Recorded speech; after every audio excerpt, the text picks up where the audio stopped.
The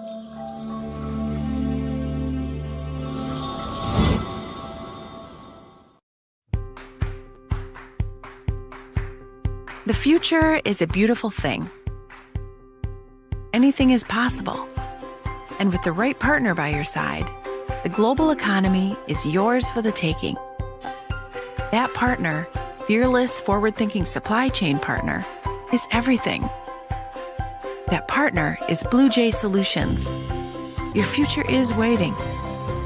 Let's go there together, because together we'll soar.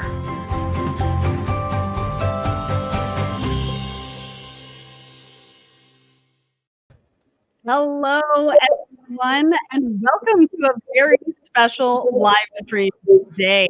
This is the second time that we're going live today, and I'm super excited to be here with you because we are doing a lunch and learn with BluJay Solutions. We are tackling an interesting topic, and that's the evolution of supply chain through the generations. We'll be looking specifically at some of the contrasts between the opinions of outgoing and incoming generations of supply chain professionals on the topics of innovation, resiliency, and customer experience, plus how they can best collaborate at this key point in time where knowledge and innovation meet to shape the future of the industry. We'll be taking questions throughout our chat today on our live streams on LinkedIn, Twitter, YouTube, and Facebook for Let's Talk Supply Chain. We're also taking questions over on the BluJay LinkedIn as well because they are live for the first time, and we are so excited to be here with them for that. So be sure to comment, send us your thoughts and questions, and we'll discuss as many as we can along the way. So a warm welcome to Patrick. I am really excited for you to be here with us today. Hi, Sarah. Thank you. It's great to be here.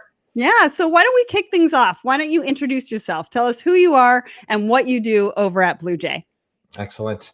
But can I just first say how much I like your show and format?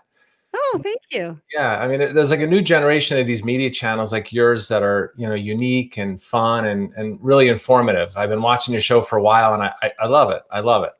Oh, and I think it speaks to the creativity, the new generation we'll be talking about. So I'm really glad to be here. I feel like a celebrity, Sarah. Oh, awesome. Well, I love it. And thank you so much. I mean, we try to do as much as we can from a content perspective and really drive change forward. And I think that's what we're doing with this conversation today. Yeah. So why don't you introduce yourself? Great. So I'm the Chief Marketing Officer at BluJay Solutions. I've been with BluJay for 4.5 years, starting with the rebrand back in 2016. I've been in the supply chain industry for 25 years. Hard to believe, but with companies like Manhattan Associates, Red Prairie, and Kinaxis in sales, marketing, and executive roles. I live in Philadelphia. I have 5 kids. Ooh. I am a tortured Eagles fan, with this year being particularly weird. I mean, they're just a bad team, right? I mean, they're 3-5-1, but they're in first place. So it's hard to know how to feel about that. So. Enough about the Eagles. So a little bit about BluJay. We're a global software company. We're focused on purpose-built solutions for transportation management and global trade. We have over 7,000 customers, ranging from small mom-and-pop companies in Germany exporting their products all over the world to big global companies like FedEx and DHL, Coca-Cola, Australia Post. So we're pretty diverse from a customer market perspective. So that's me and BluJay. Awesome. And what do you do over there? Chief Marketing Officer. So I'm responsible for the brand, the website, analyst relations, lead generation, messaging, positioning, strategy, those kind of things. Love it. Love it. Well, you are the right person to be here for this discussion. And when we started talking about the concept of this live stream, I was really blown away by some of the research that you guys have done. I think, this is a conversation that I'm having all the time about supply chain. How do we get the next generation really excited about being in this industry? How do we capture some of the experience and knowledge that is leaving the industry as well? And so really excited for this discussion today. And I know everybody out in the audience is too. So let's start with a little bit of context. When we're talking about generations within the industry, Who are we talking about? And in very broad terms, what characterizes the different generations? A good place to start. We're talking about the named generations we all read about. Includes baby boomers, Gen X, Gen Y, millennials, and Gen Z. There's a lot of opinions about what each of the generations represent from a characteristic standpoint. Yeah. Maybe you've seen that. I don't know if you've seen that Simon Sinek clip where he kind of trashes millennial and the younger generation as lazy, entitled, and self-centered, which for the record, I think is completely nuts.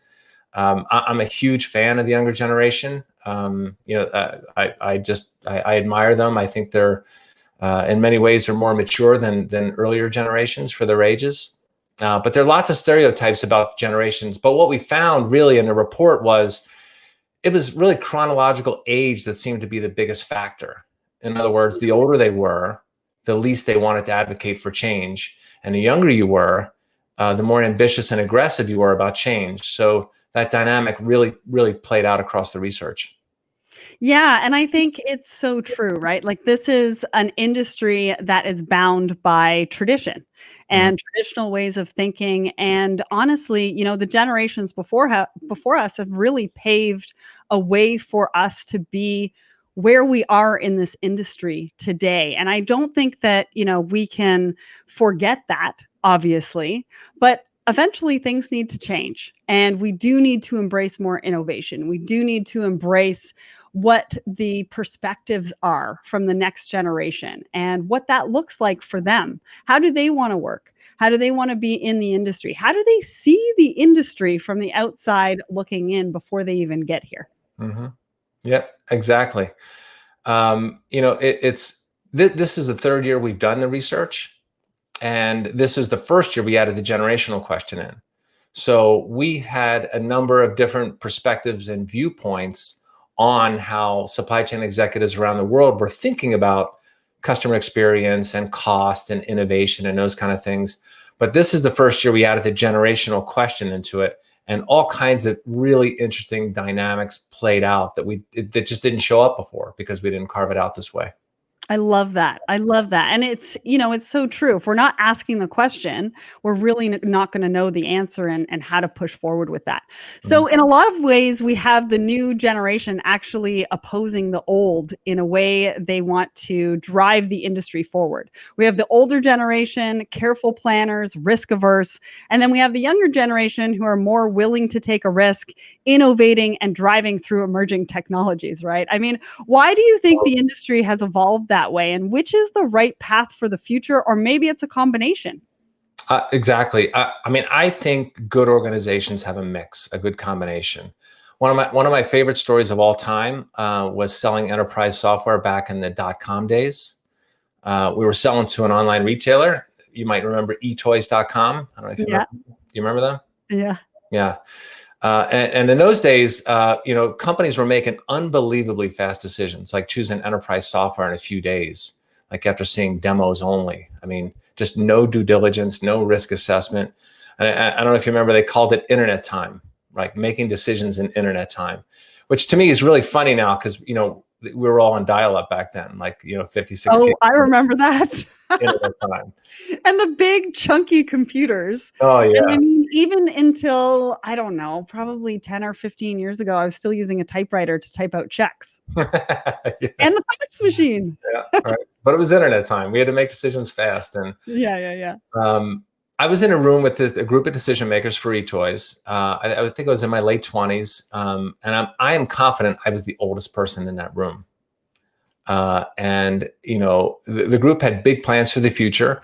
And at that point, I mean, their market cap was $5 billion on 30 million worth of sales. Wow. Which for anyone, who's doing the math at home, it's like, it's great. It's like 150 times revenue. Like, it was just crazy. But the big plans didn't last long. They were reckless.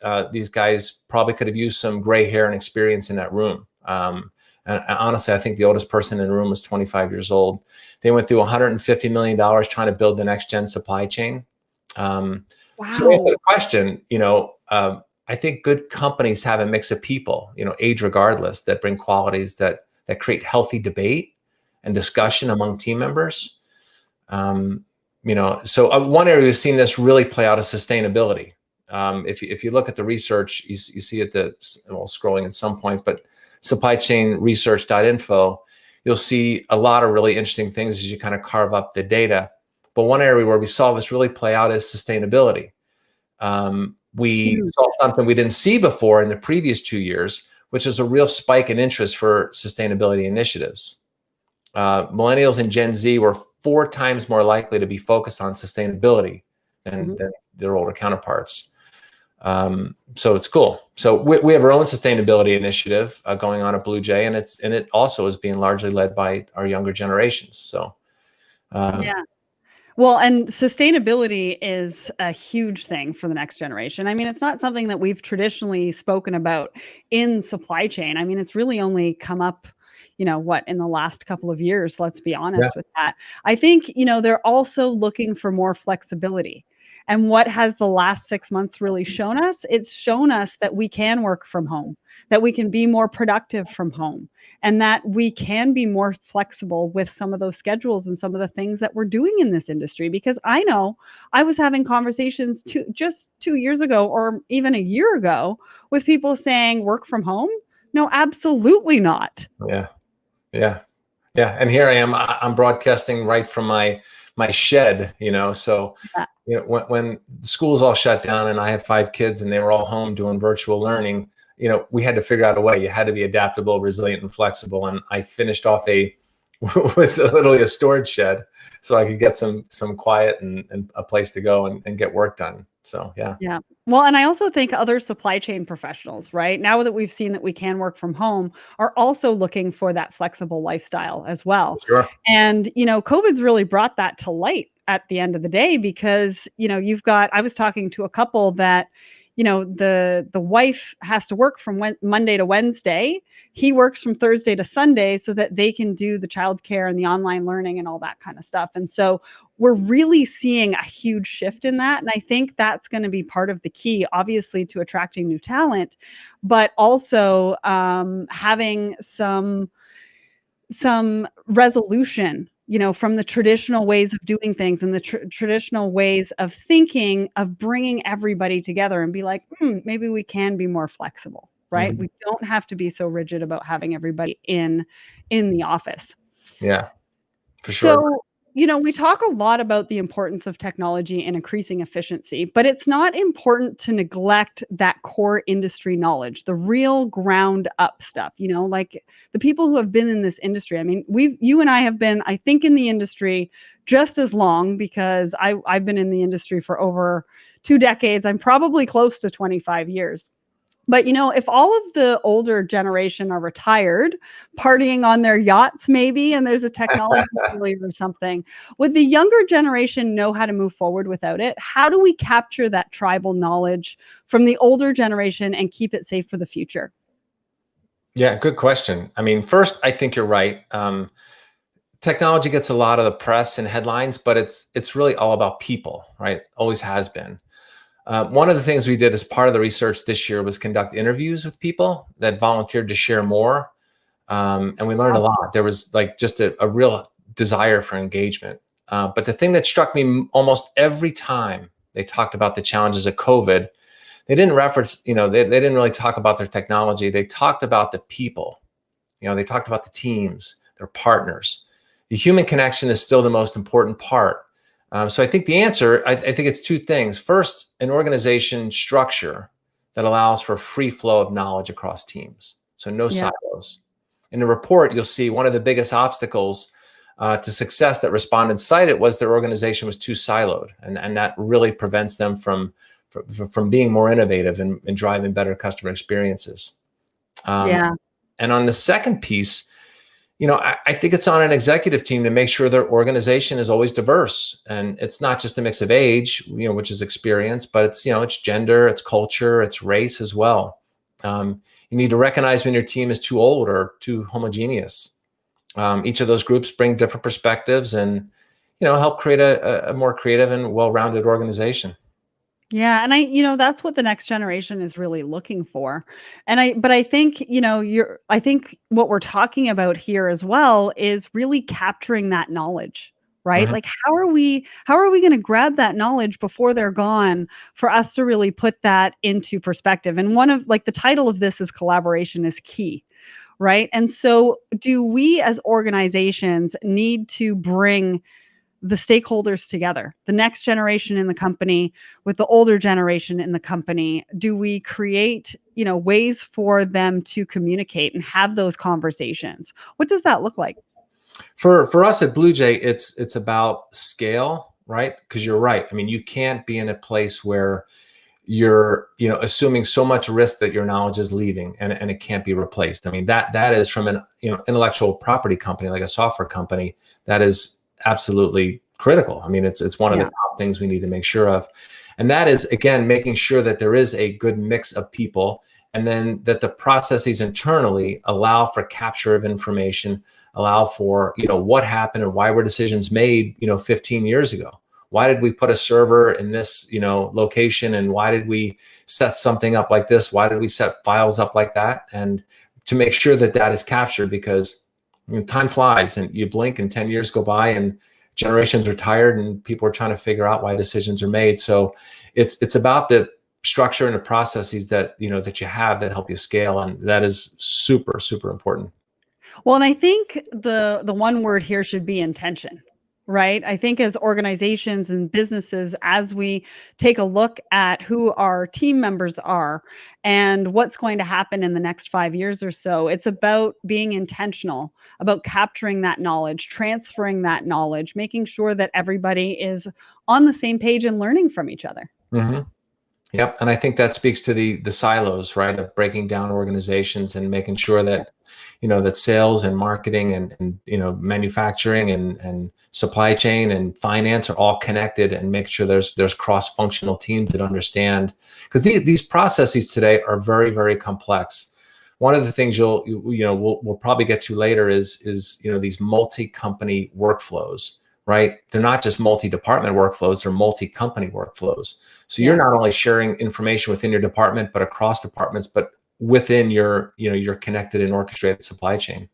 Yeah, I can't wait to get to that because I want to know more about that. We do have a question from the audience. How do you define customer experience? And one of the reasons why I want to bring this question in right now is because I also think that, obviously with breaking down silos, we want different departments working together, not only to exchange the knowledge, but really from an empathy standpoint to understand what it is each other goes through and how can we best support you moving forward. And each cog in that wheel, especially in supply chain, has a long-term effect on customer experience. So how do we define that? For the research, so we, part of this has been a learning process for us.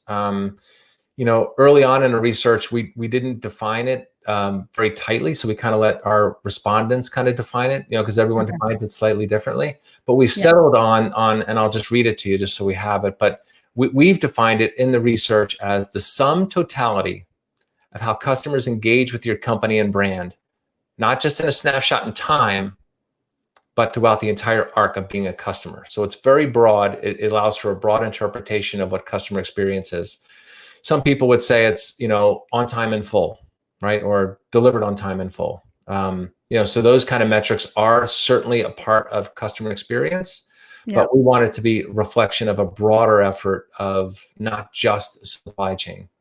Well, and I think one of the things that you would say would be a benefit or a true indication of customer experience is obviously return customers, right? Return Oh, sales. customer satisfaction. Absolutely. Yep. Yeah. Yep. Yeah. And everything's tied together on that. So going back to kind of the benefits of bringing the generations together, what are we seeing if we achieve that? Like, have we achieved that easy and harmonious generational collaboration, or what are the benefits of that? And Yeah. how far do we have to go? The harmonious holding hands. Yeah. I think so. The one thing younger generations do is adopt technology. They're very good at technology compared to their older counterparts. I think that is conventional wisdom. I think it's true. I see it in my kids, and they're good at adopting technology. And I like the phrase digital natives. I like that too. Yeah, they grew Yeah. up with technology. That's all they know, right? They know Yeah. UIs and they know upgrades and they know, competing technologies and they know what's easy to use and, they don't want to have to be trained to use things. So, intuitive enough to be able just to pick it up and use it. I remember my 2-year-old, I mean, this is a while ago, but I remember him using an iPhone for the first time and just literally swiping through it and finding photos and showing my dad. And my dad was like, he didn't know what to do with it. So it was like a 75-year-old and a 2-year-old, just looking at technology and didn't understand it. But, the younger generation is really good at adopting technology. And what's come loud and clear through the research is that is the key to delivering a customer experience, that melding of being good at adopting technology, bringing experience to know your customers, and driving those customer experiences. Because technology is driving, as much as it is about people, that technology is driving these new capabilities to deliver new customer experiences. It really is. And I think one Yeah. of the core competencies is also patience, right? Whether we're an older generation, the next generation, we all learn at different paces. Hmm.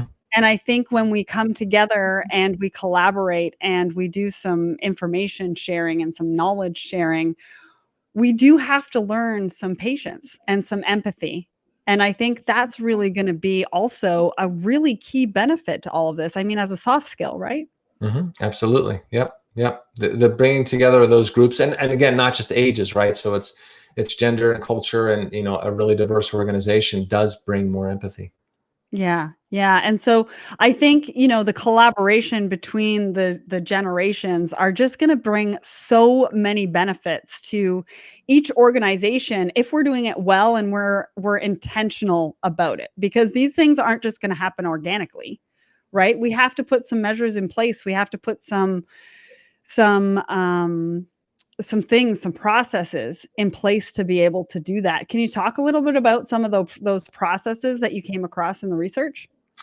So yeah, so I mean, if I take a step back, the research itself, a couple of years ago, just so everyone understands, the premise we went in with was that we had been hearing from our own customers, and at industry conferences, reading the Wall Street Journal, those kind of things, that companies seem to be more focused on delivering a customer experience, Yeah. and using that to justify the investment into stuff like our software.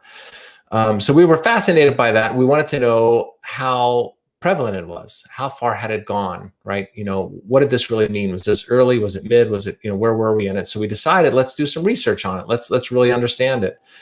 And we went into that with really no preconceived notion about how prevalent it was. But we also wanted to connect that with our technology and how good companies were at adopting technology. So what we found was in the first couple of years, a clear indication that companies were now more focused on the customer experience than cost. So when I was first in Huh. supply chain industry, it was all about cost. It was Yeah. about justifying, how can I cut costs? How do I cut heads? How do I cut this? How do I cut that? And that is still important, right? Low cost is in doing things efficiently is kind of like table stakes. But now the conversation's about, how do I create a better brand experience? How do I create more unique brand experience? How do I create, how do I improve customer satisfaction? And that's a different justification. And that requires the technology. So we had this kind of thought about companies that were good at adopting technology versus companies that weren't good, which we call laggards. So you got the innovators on the front end, the laggards on the back end, and who was focused on cutting costs and who was focused on the customer experience. And you see this relationship between companies that are laggards, and they tend to be focused on cutting costs, and their financial performances are worse than their peers. So Huh. this was the real big takeaway for us. And yeah, so then this year is the year we added in our generational question, right? So as we start to see the difference between who's driving the engine on change and who's adding the measured approach of, we still need to be focused on productivity. So you get this kind of older generation making sure that the younger generation isn't going out too far down the road, like eChoice, roping them back. right? Like I think at Oh, eChoice, yeah, they would have been like, we can't spend $150 million and burn through our money. So you get this really interesting dynamic between companies that are really good at it. oh, that's so interesting. And I mean, you've got to take that experience and, like the next generation are risk takers. Like, let's be honest, right? And they want to go full throttle and, we've got some great ideas and this is going to change everything. But then you're right. You've got to have that mix because if you burn through your money too fast and you're not getting the results that you see, then where do you go and how do you pivot? And I Yep. think that's where the experience really comes from. And so the process of bringing them together and having them, even communicate and talk through some of those ideas and being able to have those conversations and those dialogues. Because I feel like too often we feel like if we get pushback, it's personal.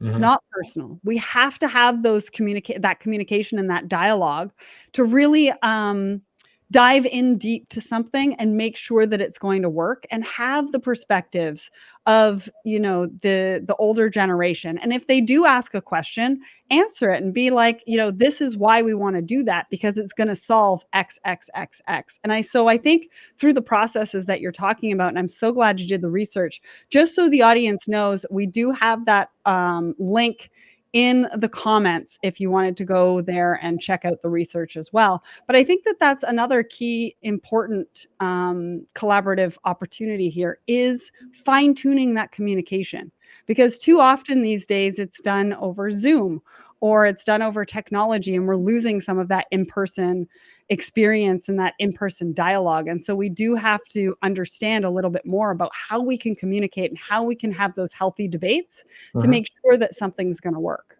Yeah, for sure. We have we talk about, well, we had an executive from Amazon speak at our conference 2 years ago, and it was a great keynote. But one thing he said stuck with me, and it was I won't phrase it exactly, but paraphrasing, it was basically every great customer experience is delivered by multiple parties. Like there is no one company that can deliver a great customer experience. So the orchestration between not just interdepartments of one company, it's the suppliers, it's the third-party vendors, it's the visibility companies, it's the the freight brokers, it's there are so many companies involved in delivering a seamless customer experience. It requires, as you say, right, this relationship, this connection between, again, not just in your own company, but also across your up and down your supply chain. So this relationship and this collaboration and this this bringing together of generations really spans again the entire supply chain stream. Yeah, and so I want to give a shout out to some of our audience before we get into change management, because I wanted to talk a little bit about change management, because I think that's a huge part of what we're talking about and changing those perspectives or changing the way we think about things. So Lucy says, team leaders, managers need to be smart, open, foreseeing in order to bring together the different generations while not falling into the tendency of the generation to which he or she belongs to. I think that that's, super helpful right now and really, really important. I know Ruben was agreeing with her there. We do have a question from Andrea. What's the split between North America, EMEA, and APAC regions? The split must be the respondent split. It's about 50 to 60% North America, about 30% Europe, UK, and about 10% Asia Pac. So we're seeing more and more international respondents each year, which is great. Yeah, so that is really a global view when you look at the research. Yeah, and I think that that's important too, right? Because how we do business here and how we're organizations in North America versus Europe versus Asia Pac are vastly different. But we all have the same fundamental challenges when it comes to talent, bringing in the next generation and capturing the expertise of the generation that's going out. Absolutely. So Lucy also says, I think understanding the reasons for the different processes that a company takes to improve its operations is fundamental for everyone in the team, and this leads them to work towards its success. What do you think about that? At the end of the day, what we're all working towards is obviously that success. There's a journey to success, and there's a collaboration between the different parties from a process standpoint, from breaking down those silos, bringing everybody together, but then also the collaboration between the generations. Yeah, and I think it's the common goal. And I think, so our recommendation coming out of the research is this common focus on the customer experience. And if you are focused on the customer experience, naturally, because you need technology, you need knowledge, you need experience, you need knowledge of your customer base, your markets, what has happened in the past, right? You naturally bring together those teams that can help each other, right? So the adoption of technology and driving new processes and the integrations and the UIs and all the things that require this great experience you're trying to deliver requires a really broad, knowledgeable team. So I completely agree. Well, and I'm going to bring up Abby's comment here. The balance and mix is so important. As the new generation, having conversations with people who have the experience to guide my decisions and perspectives is so important. Now, this brings up another really important aspect, is that everybody feels heard and they feel needed. Yes. Right? A lot of the times, when I've been in an organization and most of our, C-suite or management have been a part of the older generation, they don't necessarily feel heard sometimes in those conversations. And that goes back to my comment about how are we having those conversations? How are we communicating about that? Are we making everybody in that conversation feel heard and needed? Yeah, you absolutely need to foster an environment where people are not afraid to share their thoughts, and they're different. And I think, I can't remember who made the comment about empathy, but empathy is really important for one generation to understand another. I think that Simon Sinek video, which I'm not a fan of, but it's been viewed so many times, and one generation likes to dump on another generation, and it's not useful inside an organization. And I've been so impressed with the younger generation. I've hired a number of them, and they're thoughtful, they're ambitious, they're high energy, they're optimistic. They just bring such great, unique viewpoints, and so to be heard is super critical in bringing out the best in your organization. Well, and I think you missed one word there, and that would be resourceful, right? They grew up with technology and the internet. And so I find that if you ask somebody to do something and they don't quite understand it, or they've never done it before, they can just go to YouTube and figure it out. Yeah, totally. Yeah. We have a young guy on our team that's doing new video editing and adding new capabilities to his skill set every day using, just going about finding it himself. Yeah, absolutely. So let's talk about change management, because, we hear about change management all the time. But I think it's really, really important for the older generation. If we're bringing in new ideas, new innovation, and they're resistant to that change, how do we manage that? How do we get through that and really make it into an environment where everybody's listening to each other? First, you can see in the research that you'll see that the number one thing that people say prevents them from delivering supply chain innovation is obstacles in upper management, right? Resistance to change management. And it is, and I think that's common across any organization, but it certainly came through loud and clear here when we asked our respondents what's preventing them from achieving where they want to go. It's, if you have the organization that allows open communication, if you're transparent and you listen, I think it's incumbent on who's ever trying to get their point across to make sure that they do their research and really basically pitch inside an organization. We have a saying in the company, it's not formally written anywhere, but we're all salespeople, right? We're all trying to sell our concepts and our ideas and our perceptions. Mm-hmm.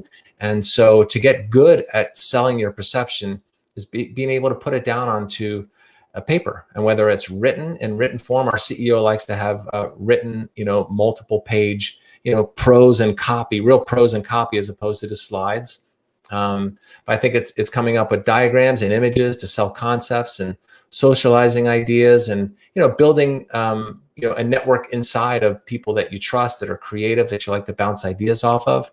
But to do all that work and then start to pitch the upper management team about where the organization should go, I think that's incumbent on the younger generation. Yeah, and I think you're right. But how far do we push? You have to know the limits. I know my kids know how far I can be pushed. They know exactly where my limits are. Like they're like the most brilliant negotiators. But yeah, you just have to know your organization, and you have to know your manager, and how far you can go. And hopefully, they allow you to push, and they allow you to challenge. And again, everything I said is based on that. If there's an organization that's transparent and open and is good at listening, Yeah. But that in itself could be a challenge. Yeah, and if they're not open, how do you? What's like the first step to be able to manage that change? To find someone that is open on the team, Okay. and kind of work your way through that way. It's there are people in our company that are just relentless, that they don't take no for an answer. They don't, and they do Really? it in a way that's just elegant and charming and just smart and ambitious, and it's nothing more than you can just respect. It doesn't mean their ideas or concepts always go forward, but to find someone that you build a relationship with, that is open, that is receptive to new ideas, and helps you kind of build your concepts, and maybe socializes it, and it's just it's a human thing, as we were talking about earlier, right? That one-to-one kind of connection. So Yeah, finding that champion. So just for the audience that is watching, we are taking any questions that you might have. So feel free to put your questions in the comments, and we'll definitely answer those questions as we go along. We've got about 24 minutes left in this live stream, and we are really, really excited to have you here. We've already had some really great questions. We've had some really great comments. As you can see on the screen, we've been displaying those as well. So let's talk about COVID. I know I mentioned it previously, and if it's taught us anything, it's the importance of resilience, being resilient, agility. So actually that collaboration can truly help our businesses to be more robust in the face of future challenges. What would you say to that? What are some of the changes, and when did you do this research? Was it pre-COVID, and have you seen some changes as we've been going through this pandemic? yeah, so yeah, we were lucky on the research timing. Well, not lucky. I mean, COVID has been horrible, but you know what I mean. Yeah. But we were just launching our questionnaire right as kind of COVID hit. Oh, So Kristen was able to, we were able to rework it a little bit and make sure that we captured in that. Because if we didn't, I mean, if we got this research off maybe a month earlier, I mean, everything really would have been skewed, because none of it right. really would have made sense. But we were able to get that in there. So we learned a lot about COVID and resilience. In fact, we liked resilience so much on our one-to-ones, as we talked to a lot of our respondents, that we had a virtual conference this year for because our annual conference had to be canceled. But our theme was resilience. We just love the concept of resilience and what we learned in the research. And what we heard from our interviews and our respondents was resilience is in collaboration and relationships. Right? It's not only relationships internally, but relationships with suppliers. Yes. Huge. Do I have enough? Do I have suppliers that I can count on? Do I have relationships with those suppliers? Where do I fall? What's the history I've had with them? Do I have enough of them? Do I have enough relationships with suppliers? We found some companies really only had a limited number of suppliers and really got caught when COVID hit. And then we had others that we've spoken to one-on-one that said, yeah, we had a lot more supplier relationships. They were more robust, and we were able to take advantage of that time because we had better relationships and were able to increase sales and increase our presence and those kind of things.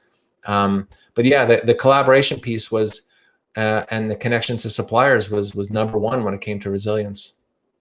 Well, and I think that also comes down to, I think communication has been key throughout this whole thing.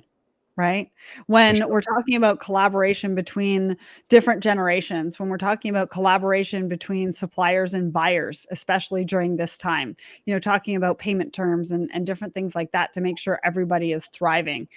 So when it all boils down to it, collaboration or communication really is a big part of collaboration.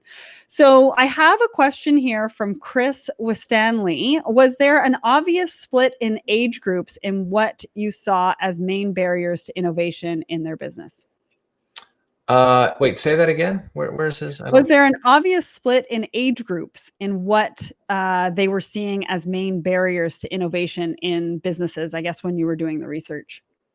God, I have to go by memory here. The younger generation did cite more of the obstacle, right? So the upper management, that kind of thing. So I think they were probably feeling a little bit more ambitious and maybe charging ahead, and they weren't getting the response that they wanted. And that's come up in a number of interviews we've done. So I Okay. think that is probably the biggest difference, and it would make sense, right? So if you're older and more senior position, you're probably in upper management, not reflective of that. And if you're on the younger generation, you're probably in that position where you want to get your initiatives approved and you're getting them blocked. So. And then vice versa, what were you seeing as the main barrier from the older generation? Do you remember? The older generation, I think that they, oh gosh, what was it? Someone's gonna. I'm putting you on the spot Yeah, here. no, it's just, there's so much, and again, there's so much to the research. There's so many questions, and that is an interesting one. Let's see. I don't remember exactly by generation. I mean, I can tell you that it was the silos, right? That was the big one from everyone, right? That was the number Yeah. one. Is the the siloed organizations and not be able to communicate. Older IT systems, right? Companies that are using outdated systems. It's crazy how many people are still using Excel out there, to help manage their supply chains. Yes, they are. I think it's still the number one application for supply chain management. But those things were common across. I don't recall exactly how it broke out by the age groups. I think we've got some of that research coming in. So silent boomer respondents view external trading partners as being a much bigger barrier to supply chain and logistics innovation than internal functional groups, while Gen X and millennials, Gen Z respondents believe just the opposite.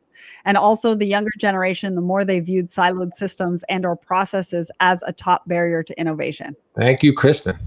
Do you have anything to add to that from the silent and boomer side? No.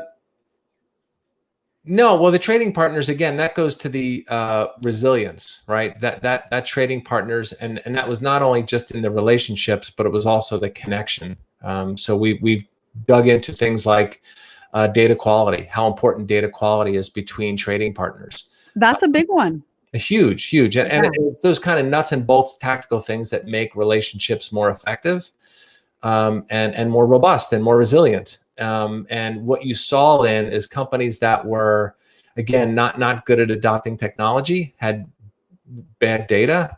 They had, their data quality was poor, and they suffered for that. And companies that were more, better at adopting technology had better data and just better results. So yeah. Well, and I can just see from what you're saying there, the frustration on the younger generation when you're not using the technology that you need to and the data is not in order. Right. Yeah, I think that is going to be a huge one right now is the disconnect between those two and how good your data is and how accessible the data is to the younger generation to really be able to utilize. Yeah. Right. Sure. And provide those innovative ideas and solutions and things like that. Yeah. Data's kind of a funny thing because it's not glamorous. It is hard grunt work. We internally at BluJay, we've got to make sure our data is clean, and it takes a commitment, it takes dedication, it takes hard work, and it takes resources to make sure that your data is clean. Because if it's not, literally, it's the age-old garbage in, garbage out. You can have the greatest processes in the world, but if your data is poor, then you're not going to be able to deliver on that in a scalable way. Yeah. Yeah. And the younger generation, you're not going to be able to utilize them as much in some of the innovative thinking that you need in the processes moving forward for the future success of your company. Absolutely. So, from a collaboration standpoint, we're talking about collaboration between the next generation, the older generation. What changes are they going to see from a collaboration like that? What is an organization going to see moving forward if they're intentional about this and they bring the two parties together? You mean like benefits or like? Yeah. Or Yeah. changes, actually. What are some of the changes that they would see in an organization by bringing everybody together and upping that communication? Yeah. So I mean, it's there's a lot's changed, right? So from a customer experience standpoint, the B2C space really pioneered a lot of the customer experiences we have as consumers, right? So, we've driven a lot of that into the B2B space too, right? So from a supply chain perspectives, what customers will see going forward is really better visibility, right? Like being able to track shipments in real time, divert them to another destination faster, more accurate delivery times, so production can be planned and downstream dates will also be more accurate. Better delivery experiences, right? Touchless delivery with no human interaction, all Yeah. captured securely. And then better and more real proactive data. And we talked about data, right? So companies can see challenges before they happen.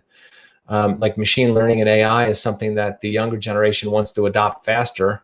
They've got a better handle on it, I think. But data is really, really critical. And we're going to see more of that help us deliver better experiences.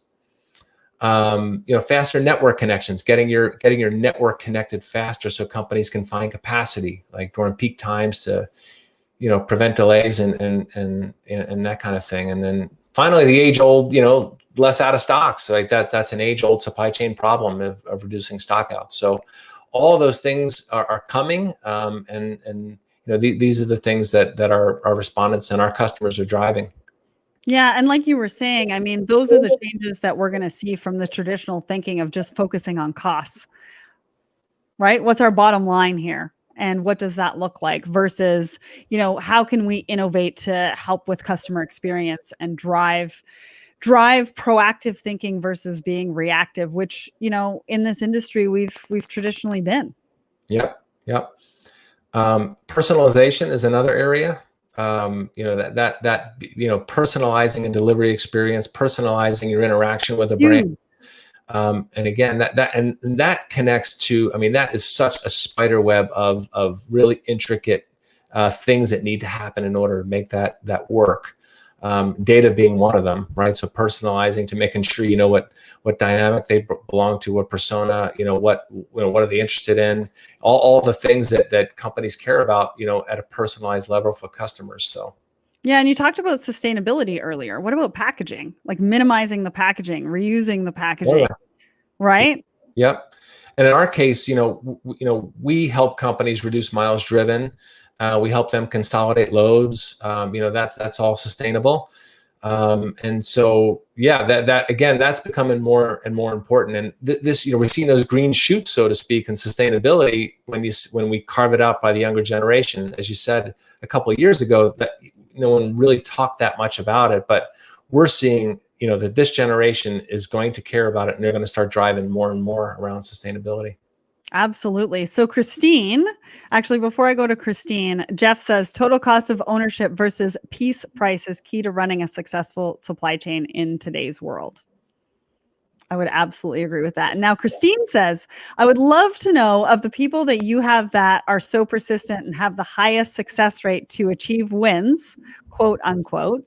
What do they attribute their style technique? Is it natural, personality style driven, or was it learned? And where can I take this course? I love that question. Thanks, Christine. That's really good. Yeah. I think a lot of it's natural, but I think a lot of it's learned. We talk about hiring. We talk about hiring people that come with their own batteries. We like to have doers, no matter what position you're in, whether you're an executive or whether you're a new hire. Someone that knows how to get things done, and that requires your own batteries. You don't sit still and wait to be told what to do. We're not we're not General Motors, right? We don't have we have needs, and we hire smart people to fill vacuums and go do things. So the first thing we look for is someone with their own batteries and motivation. And then I think internally, like in your own inside, you need to drop fear, right? There's a certain fear we all bring to coming up with ideas or pitching ideas.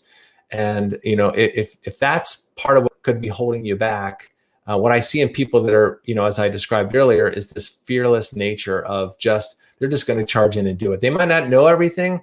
They may go in, they may have to learn something.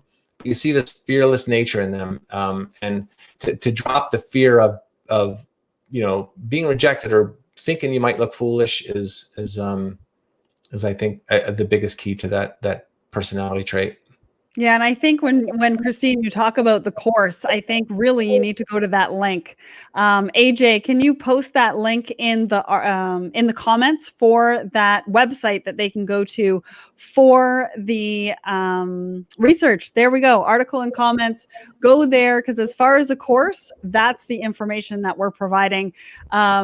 Christine is nodding her head and says she has that in space. I see it. Yeah, that's awesome. I love that. I love that. So thank you very much for your question.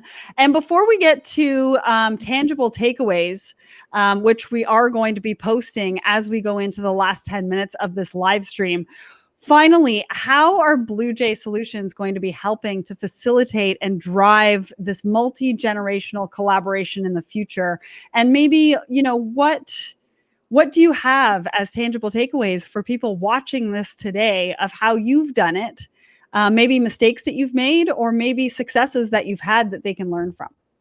Yeah. So from a broader company perspective, as we talk around the supply chain stuff, we understand and have for quite some time that it's more than just applications. Our applications are important, and they're the foundation for automation and workflows that companies desire.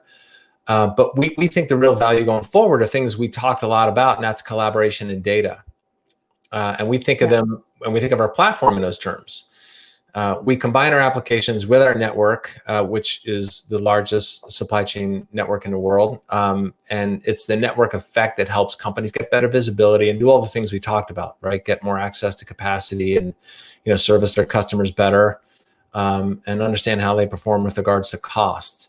And with our network and applications throwing off lots of data, we're able to use that data to help our customers respond better to their customers and make better decisions that, again, help improve profitability and customer satisfaction. Internally, we call it DNA. Well, externally, we call it DNA. We call it BluJay DNA. So that's data, networks, and applications. I like that. Thanks. That's where we're focused. From an internal standpoint, our CEO, Andrew, is very committed to diversity, is committed to, from a generational and, again, a gender and all those things that we want a diverse group helping drive this organization. You get better perspective, you get better empathy, you get better creativity, you just get better solutions. And so that's kind of where we're focused internally when we talk about the generational side. So we're excited for the future. Awesome. Is there any, for the audience to walk away from this discussion, what would you leave them with? I mean, I know we've got some snippets from the research right here on some of the banners that we're displaying right now, but what are the top 3 things that people can do to really take advantage of the collaboration and bringing the generations together? I would, if you're not focused on the customer experience, if your organization is not focused there, I would get them focused there. And that may take some work, right? It could be easier said than done for me to sit here and say it, but companies that focus on the customer experience are more successful. They grow faster, they're more profitable, they're higher valued. I think 2 good examples of that, and I love these examples. One is Tesla. Which is, I don't know if anyone's read recently, but their market cap now is $400 billion, which is more than Toyota, GM, wow, and Ford combined. It's nuts. I mean, so I'm not a Tesla owner. I'm too forgetful. I'd forget to plug my car in and be stuck in different places. But I love their experience. The other one I really like as an example of the customer experience is Chick-fil-A, right? I find it funny because they just make chicken sandwiches. I mean, they're damn good chicken sandwiches, but I mean, they're killing it during this time period because they deliver an experience. My daughter showed me a TikTok, and I watched a TikTok on. They were poking fun at Chick-fil-A. They had a delivery driver that was 30 seconds late to delivering an order, and as an apology for being so late, they gave him an Apple Watch. They mowed their lawn. Wow. And they washed their car. And that's. I mean, I would love to have that as my brand to be poke fun at. But this is the kind of reputation these companies have, these organizations have. So the biggest takeaway is if you're not focused on the customer experience, get there. And the second piece of it is get good at adopting technology, because technology changes so fast. It changes so fast that you can't just be a fast follower. You can't just say, I'll wait till everyone else proves it out, then I'll adopt that technology. Because when you do that, it's already the next iteration is come and gone. So you have to be really nimble. And I think that's really where the younger generation comes in. Companies need to have youth in their organizations in order to be better at adopting technology. So those two takeaways I think are really big. And so Lucy's talking about it would be interesting to know how supply chain processes work and how collaboration can help growth in developing countries. Do you have any thoughts on that? How supply chain processes work and how collaboration can help growth in developing countries. Not exactly sure where you're going with that. We do work in 113 countries around the world, lots of them developing countries. There is that's a biggie, adoption, biggest barrier. Those comments, is that Sheldon's comment to that question? Yeah. No, I think it's a comment to what you were saying as far as the adoption. takeaway. Yeah. Sorry. No, all good. But in the developing countries comment, we do business around the world, and there are a lot of major multinational companies that are investing in the developing countries to build out infrastructure and those kind of things. Yeah, so they are. Typically, from a BluJay standpoint, our bigger customers, our FedExes and DHLs, take us into new countries that we're not in, and they're the ones that kind of build out the infrastructure, work with the local governments, and deploy and hire and build out structures. So yeah, well, and I think it's the key really anywhere, right? You're going to have those generational gaps anywhere really, and bringing and fostering that kind of collaboration. If you're in those countries, if they're in those developing countries as well, it's about being intentional, right? It's about being intentional, bringing those collaboration opportunities, and having all sides speaking to each other. So one last question before we go: how do I get the research survey next year? Oh, if you want it, make sure you can reach out to me at patrick.maley@blujaysolutions.com, and I'll make sure you're on the list. Or just reach out at info@blujaysolutions.com. You can do that as well. But yeah, email us, and we'll make sure you're on the list. And do you have to be a customer to be part of the survey? Oh, no. I'd say less than half of the respondents are BluJay customers. Most of them are not. So I guess we have CMP. We work with Adelante and a number of organizations to get their members as well. Awesome. Okay, so if they want to be part of the research, they can also reach out to you as well. Great. Yep. And when do they call you at BluJay? What kind of questions are they having internally for them to pick up the phone and call BluJay to work with you? Oh, if you're moving goods, so that's good. Thanks for that, Sarah. If you're moving goods around the world, we're your company. So we not only do transportation management, that gets, regardless of mode, whether it's air, rail, ocean, ground, we get products from A to B. But we also offer, in combination with that, a global trade management solution, which gets you across borders as well. So we like to call it frictionless supply chain. So getting goods not only from A to B, but across borders and trade zones is our specialty. So awesome.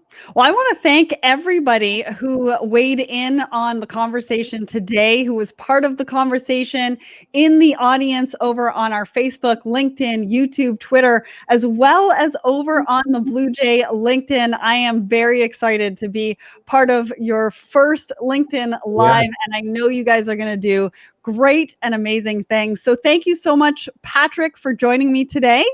Sarah, I loved it. This was awesome. I was so excited to be here. So I really appreciate it.